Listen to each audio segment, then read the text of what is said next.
એક ગામમાં એક વેપારીની કરિયાણાની નાની દુકાન હતી.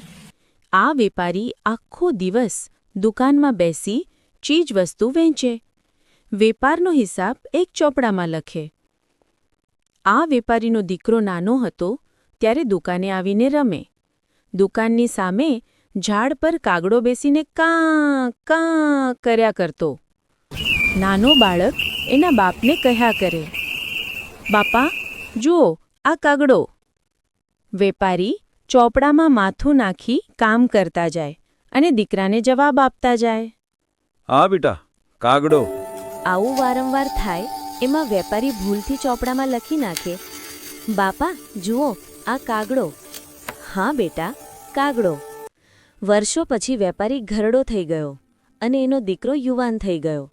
એટલે દીકરાએ દુકાન સંભાળી લીધી. ઘરડો બાપ કોઈ વાર દુકાને આવીને બેસે અને દીકરા સાથે વાત કરવા લાગે. દીકરાને કામમાં ખલીલ પડે એટલે એ બાપને ધમકાવે અને મૂંગા બેસી રહેવા કહે. ઘણીવાર તો બાપનું અપમાન પણ કરી લે. એકવાર ઘરડા વેપારીએ દુઃખી થઈને દીકરાને કાંઈક સમજાવવા વિચાર્યું. એણે વર્ષો જૂના હિસાબના ચોપડાઓ દીકરા પાસે મૂકી દીધા. દીકરાએ આ ચોપડાઓ જોયા તો એમાં વાંચ્યું, "બાપા, જુઓ આ કાગડો." હા બેટા, કાગડો.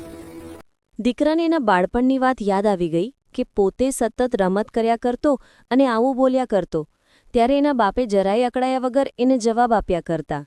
એમાં જ એમનાથી ભૂલમાં આવું લખાઈ ગયું હતું. દીકરાને ખૂબ જ પસ્તાવો થયો કે એના બાપે જરાય અકળાયા વગર એને આવા લાડ લડાવ્યા હતા, જ્યારે પોતે તો ઘરડા થઈ ગયેલા બાપનું અપમાન કરે છે અને એમને વાત જ નથી કરવા દેતો. ત્યાર પછી દીકરો બાપનું ક્યારેય અપમાન ન કરતો અને એમની સાથે વાતો કરીને એમને આનંદમાં રાખતો.